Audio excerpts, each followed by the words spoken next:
Olá, alunos, tudo bem? Professor José Luiz falando. Sejam todos muito bem-vindos a mais uma videoaula da disciplina de Bioquímica Geral e Metabólica para os alunos do curso de Enfermagem.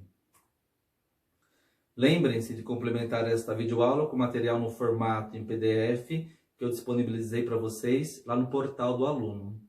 Eventuais dúvidas podem me procurar através do WhatsApp no horário das nossas aulas ou até mesmo fora deste horário. Outro recado diz respeito aí a P1. Em virtude do isolamento social, a P1 será substituída pela média das atividades realizadas até o dia 30/4. No caso específico da minha disciplina, a P1 será a média das atividades que vocês já realizaram e irão realizar lá no portal do aluno até esta data. A temática da videoaula de hoje é sobre o metabolismo de carboidratos. E eu coloquei aqui alguns objetivos de aprendizagem. Então é esperado que após esta videoaula ou a leitura do material, vocês possam reconhecer os diferentes tipos de carboidratos, monossacarídeos, disacarídeos, polissacarídeos, compreender a importância da glicose como fonte de energia, compreender o metabolismo da glicose, que é chamado de glicólise, e identificar aí os produtos finais da glicólise. Então nós vamos falar sobre o metabolismo de carboidratos, né? Uma importante classe aí de macronutrientes presentes em diferentes tipos de alimentos que, quando ingeridos, serão digeridos e vai originar aí carboidratos simples. O principal carboidrato simples que pode ser metabolizado aí pela maioria dos seres vivos, inclusive nós, seres humanos, é a glicose. Então aqui nós temos o mapa metabólico visto aí abordado na última videoaula. E nós estamos aqui, ó, no mapa metabólico, só para vocês se situarem. Nós vamos falar sobre o metabolismo da glicose. E o metabolismo da glicose ele tem um nome específico que é chamado de glicólise. E um dos produtos aí da glicólise, como vocês podem ver, é a molécula de acetilcoenzima A, que mais tarde vai ser enviada aí para a mitocôndria, vai ser oxidada, degradada, gerando aí energia. Então essa é a temática desta videoaula. Tá? Metabolismo de carboidratos, metabolismo da glicose.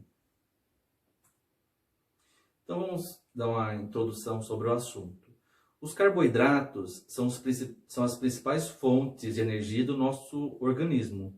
Muitas pessoas acreditam que quanto menos carboidratos consumirem, mais saudáveis e magros ficarão. No entanto, as pesquisas ao longo do tempo mostram que isso não é verdade. Os carboidratos são um grupo de alimentos energéticos e devem representar aí aproximadamente 50 a 70% das calorias totais diárias ingeridas. Isso é muito relevante porque a ingestão de carboidratos vai fornecer aí, como nós vimos no slide anterior, a glicose. E a glicose ela é indispensável ao sistema nervoso central. Os carboidratos são formados por moléculas como carbono, hidrogênio e oxigênio. Devido a isso, eles são chamados de hidratos de carbono. Além dessa função energética, os carboidratos também apresentam uma função estrutural, ou seja, eles estão presentes aí em diversas estruturas do corpo, como por exemplo, estão presentes nas nossas células, fazendo parte aí da composição da membrana plasmática. Também estão presentes nos ácidos nucleicos, fazem parte da constituição do DNA e do RNA. Os carboidratos também funcionam aí como uma reserva de energia. Nós conseguimos armazenar uma pequena quantidade aí de carboidratos sob a forma de glicogênio, que pode ser armazenado no fígado, ou nos músculos. Os carboidratos, eles podem ser divididos em 3 grandes classes: monossacarídeos, disacarídeos e polissacarídeos. Os monossacarídeos são carboidratos simples. Por serem simples, eles são prontamente absorvidos pelo nosso organismo, são prontamente absorvidos pelas nossas células. São moléculas aí que se encontram no estado sólido, cristalino, são solúveis em água e apresentam um sabor adocicado. E o principal monossacarídeo é a glicose, que é a principal fonte de energia dos seres vivos. A glicose, como já foi mencionado em outras videoaulas, é o carboidrato que fica presente na nossa corrente sanguínea. A glicose ela pode ser obtida através da alimentação aí que contenha, por exemplo, cereais, milho, trigo, arroz, aveia, sementes, legumes, frutas, mel, doces. Então a ingestão desses alimentos vai fornecer aí uma grande quantidade de glicose. Outro monossacarídeo é a frutose, que é o mais doce dos monossacarídeos. Tal qual o nome sugere, a frutose representa aí o açúcar contido nas frutas. Além das frutas, a frutose pode ser encontrada em mel e em alguns tipos de vegetais. E outro monossacarídeo é a galactose, presente aí no açúcar do leite, que vai ser originado da degradação de um outro carboidrato, da lactose. Tá? Então, repetindo, os monossacarídeos são carboidratos, são açúcares simples. O principal representante dessa classe é a glicose. Os disacarídeos são carboidratos formados por 2 monossacarídeos. Quando absorvidos, eles sofrem o processo aí da digestão e vão originar aí 2 açúcares simples, 2 monossacarídeos. Exemplos de disacarídeos: a sacarose, que é o açúcar aí de mesa, amplamente utilizado na indústria alimentícia, na fabricação aí de doces e bebidas, por exemplo. A sacarose vai estar bastante presente aí na cana de açúcar, em beterrabas. E a sacarose, ela vai ser formada pelos monossacarídeos glicose e frutose. Então, a união de 2 monossacarídeos vão formar um disacarídeo. No caso, a sacarose vai ser formada aí pela glicose mais a frutose. A lactose é o açúcar do leite. Ele vai ser formado pelos monossacarídeos glicose e galactose. Tá? E a maltose, presente aí no amido, vai ser formado aí por 2 moléculas de glicose. Tá? Então, os disacarídeos, quando ingeridos, são degradados e vão formar aí vão originar aí os monossacarídeos. E de novo, né, o principal monossacarídeo, o principal carboidrato originado da ingestão desses carboidratos vai ser a glicose. Os polissacarídeos são polímeros de glicose, ou seja, eles contêm dezenas ou centenas de moléculas de glicose. São conhecidos como carboidratos complexos e representam a forma de armazenamento da glicose, tanto em animais quanto em vegetais. Exemplos de polissacarídeos: o glicogênio, que é a forma de armazenamento da glicose aí nos animais, nos seres humanos. Ele fica armazenado, como já falado, no fígado e nos músculos. O glicogênio vai ser importante porque ele funciona como uma reserva energética, ou seja, durante o jejum ele é degradado, fornecendo a glicose, que vai ser de fundamental importância aí para células como neurônios e hemácias, por exemplo.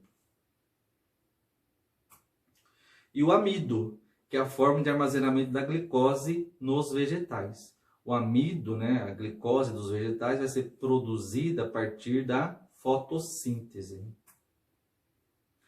O amido ingerido, ele vai sofrer aí o processo de digestão, originando aí principalmente a glicose, que vai ser absorvida aí pelas células do corpo e será então metabolizada.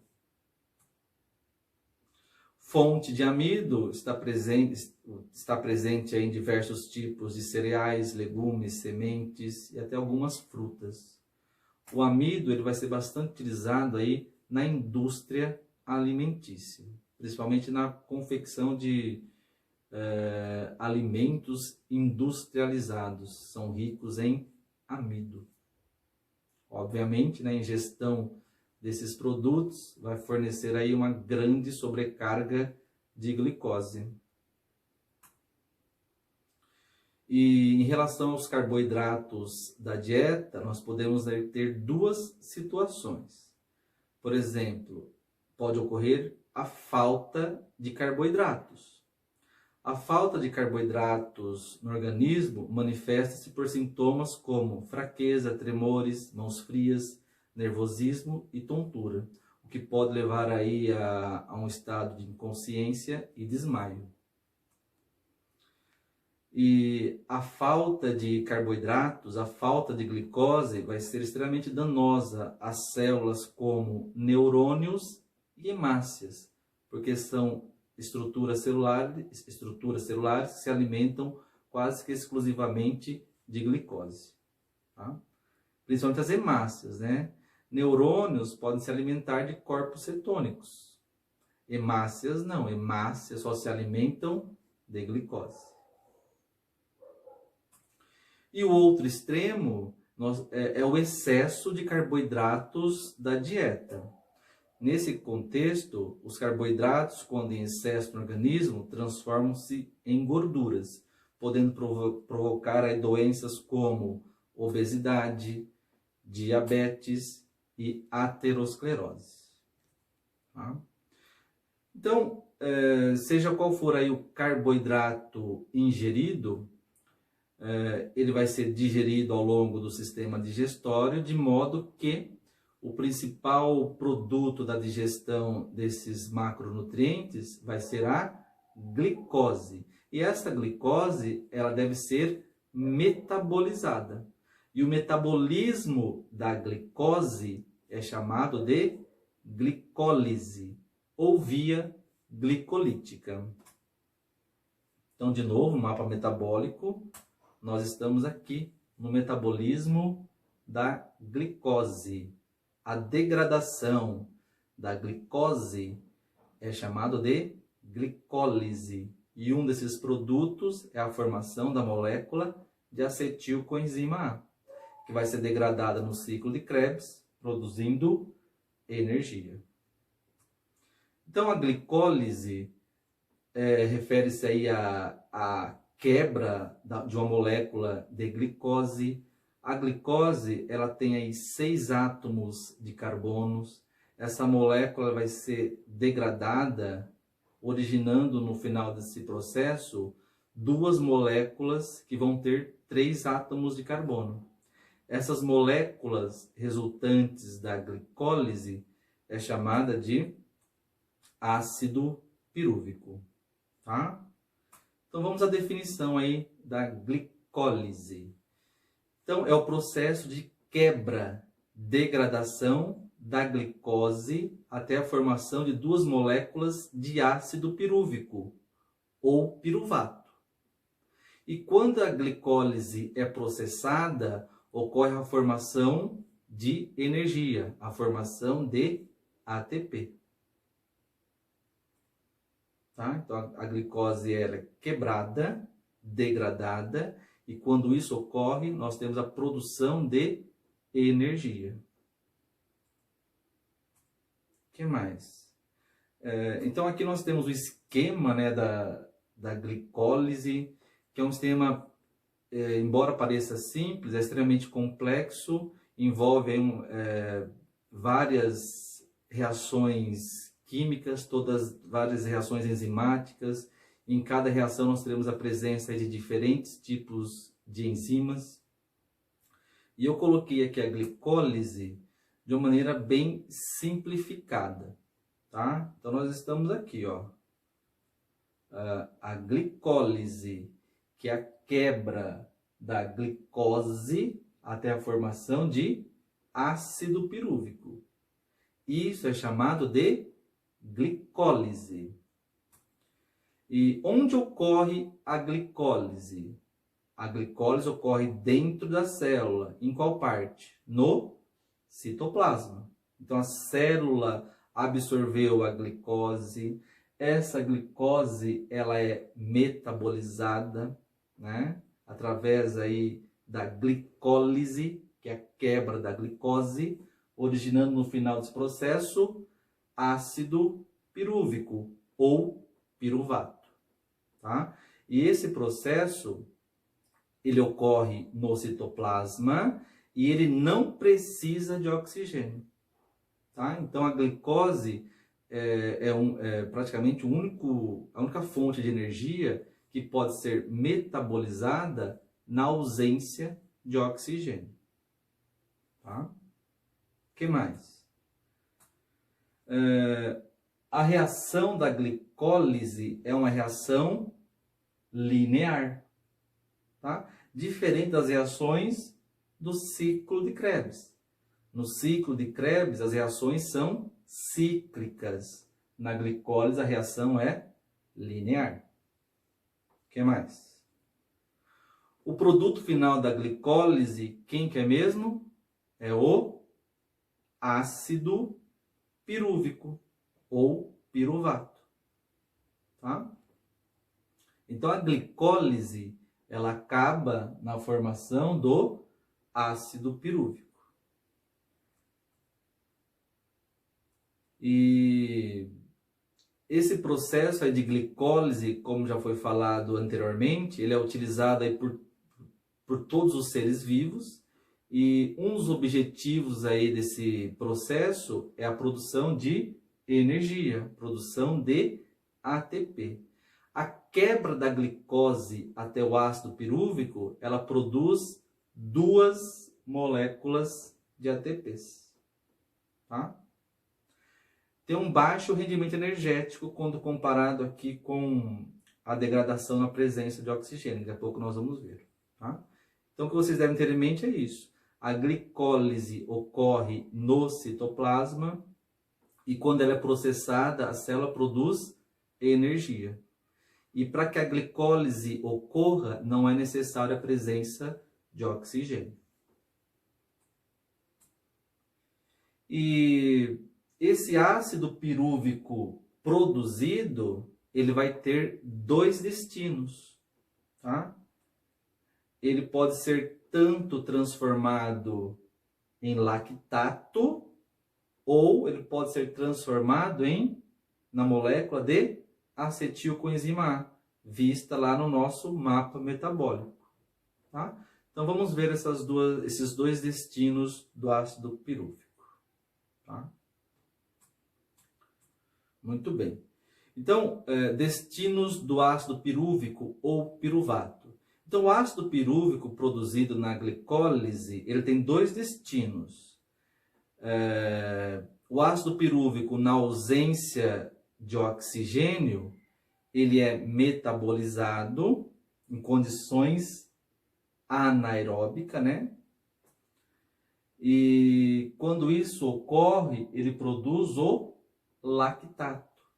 Essa produção de ácido pirúvico formando o lactato recebe uma outra denominação, é chamado de fermentação, tá? Então a fermentação refere-se aí à conversão do ácido pirúvico em lactato. Isso ocorre sem oxigênio, tá? E quando esse processo está em andamento, o nome é chamado de fermentação. Então, nós temos células que realizam esse processo de fermentação, que transformam o ácido pirúvico em lactato. Quais são essas células? Principalmente células musculares. Então, músculos em atividade física intensa metabolizam glicose na ausência de oxigênio, produzindo o lactato. O lactato, quando em excesso nas células musculares, é um dos causadores das cãibras. Apenas músculos realizam esse processo de fermentação da glicose? Não. Nós temos aí as hemácias, que são células que não apresentam mitocôndrias e, obviamente, vão metabolizar aí a glicose na ausência de oxigênio. E quando isso ocorre, elas também aí geram uma certa quantidade de lactato, tá? Então isso é fermentação, a transformação do ácido pirúvico em lactato. Então, se nós pudéssemos medir os nossos níveis de lactato, mesmo durante o repouso, esses níveis, né, não estariam próximo de zero. Por quê? Devido ao metabolismo intenso das hemácias, que são responsáveis aí pela produção de lactato. A fermentação, ela pode ter também um uso industrial. Industrialmente, os processos de fermentação utilizam micro-organismos adequados, como leveduras e bactérias, que transformam o ácido pirúvico em diferentes produtos, como o ácido lático, o etanol, ácido acético, acetona, dentre outros produtos. Então, por exemplo, aqui nós temos aí a glicólise, né? Que é a degradação da glicose até o ácido pirúvico, e a fermentação, que é a transformação do ácido pirúvico em outros produtos, como o ácido lático, o etanol, o ácido acético, acetona, tá? E para cada produto nós teremos aí um tipo diferente de fermentação. Vai ser realizada aí por diferentes tipos de micro-organismos. Então, na fermentação lática, nós temos aí os lactobacilos, que vão converter o ácido pirúvico em ácido lático. Ácido lático vai ser amplamente utilizado aí na indústria de alimentos para confecção de iogurtes. A fermentação alcoólica realizada aí pelas leveduras, como exemplo, Saccharomyces cerevisiae, presente, por exemplo, nos fermentos biológicos, tá? Essas leveduras transformam o ácido pirúvico em etanol e CO2, tá? Esse CO2, ele vai ser utilizado, esse processo aí vai ser bastante utilizado na indústria de panificação. Então, quando você faz aí um bolo, pães, e usa fermento biológico, o princípio ativo do fermento vai ser a presença dessas leveduras. Elas vão metabolizar os carboidratos presentes na farinha, no açúcar, no leite, e um desses produtos do metabolismo é o CO2. É justamente essa liberação de gás que faz a massa do pão ou do bolo crescer, tá? Então é bastante utilizado aí na indústria de panificação. Outro detalhe, essas leveduras também transformam o ácido pirúvico em etanol, álcool etílico. E vai ser bastante utilizado aí na indústria de bebidas, para confecção aí de cervejas e vinhos, por exemplo, tá? E até na produção do etanol utilizado aí como combustível. A fermentação acética usa aí também bactérias, acetobactérias, que vão converter aí o ácido pirúvico em ácido acético. Ácido acético é o principal componente do vinagre. Então, o homem, cultivando esses micro-organismos, acaba fazendo uso aí desse processo fermentativo para a criação de diversos produtos. Muito bem. E o ácido pirúvico, ele pode ser metabolizado na presença de oxigênio, numa situação aeróbica, tá? Que seria essa parte aqui da reação, ó. O ácido pirúvico, na presença de oxigênio, ele pode ser transformado em acetil-CoA, que é justamente essa parte do mapa metabólico, tá?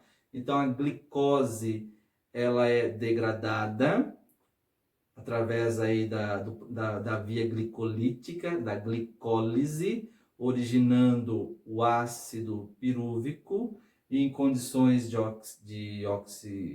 em condições aeróbicas, na presença de oxigênio, esse ácido pirúvico vai ser transformado em acetil-CoA, que vai ser degradado pelo ciclo de Krebs, produzindo ATP. E então, nessa situação aeróbica, a conversão de ácido pirúvico em acetil-CoA, esse fenômeno é chamado de respiração celular, tá? Que é o que nós vimos aí na última videoaula. Essa molécula de acetil-CoA formada, ela é enviada para a mitocôndria, né, para dentro da mitocôndria, como vocês podem ver. E dentro da mitocôndria, essa molécula é oxidada, degradada, gerando, por exemplo, 4 moléculas de ATPs, e além das moléculas aceptoras de elétrons, que são o NADH e o FADH2. Tá? Essas moléculas aceptores de elétrons, como nós vimos na aula passada, são enviadas até a cadeia transportadora de elétrons e vão produzir mais ATP, mais energia. E de forma resumida, né, a degradação da glicose na presença de oxigênio, formando acetil-CoA, essa molécula de glicose produz ao final desse processo 38 ATPs. Então, na glicólise que ocorre no citoplasma na ausência de oxigênio, ela rende apenas 2 ATPs. Tá? Então, glicólise, transformação da glicose em ácido pirúvico, 2 ATPs. Se o processo continuar na presença de oxigênio, nós temos aí a respiração celular, esse ácido pirúvico é transformado em acetil-CoA, e ao final do processo, o rendimento energético é maior, formando aí, produzindo 38 moléculas de ATP. Tá? Então, o metabolismo aeróbico da glicose rende mais energia, rende mais moléculas de ATP, certos? Mas, para que esse metabolismo aeróbico ocorra, é necessário que a glicose seja quebrada, seja degradada até o ácido pirúvico. Esse simples processo é chamado de glicólise. Certos? Muito bem, gente. O que mais? Doenças relacionadas com metabolismo de carboidratos, né? Obviamente. A hipoglicemia, que é uma situação caracterizada por uma glicemia menor que 40 miligramas por decilitro. A hipoglicemia, ela é combatida por alguns hormônios, como por exemplo o glucagon, a adrenalina e até mesmo o cortisol. Tá? A hipoglicemia é uma emergência médica, pois o sistema nervoso central é afetado. Tá? E os principais sintomas da hipoglicemia são tremores, fraqueza, confusão mental. E é um quadro, embora grave, é prontamente revertido aí com a administração de glicose. Outra doença relacionada ao metabolismo de carboidratos é a resistência à insulina, que deve-se à capacidade diminuída das células de responderem a esse hormônio, de responderem à insulina. Nessa situação, o pâncreas secreta grandes quantidades de insulina para a captação de glicose. E a principal causa da resistência à insulina é o ganho de peso. O problema é que essa persistência, né, essa resistência à insulina ao longo do tempo leva ao diabetes tipo 2. E outra doença é a intolerância à lactose, que é a incapacidade do corpo em degradar aí o carboidrato lactose. A principal causa dessa doença, né, diz respeito aí à ausência ou a baixa quantidade aí da enzima lactase. Sintomas de intolerância à lactose são sintomas característicos, né, como dores abdominais, náuseas e diarreia. E a principal doença relacionada ao metabolismo de carboidratos diz respeito ao diabetes mellitus, que é o tema aí da nossa próxima videoaula. Agora eu gostaria que vocês se dirigissem ao portal do aluno. Tem questões lá em atividades online. Por favor, façam. Certos? Boa noite. Fui.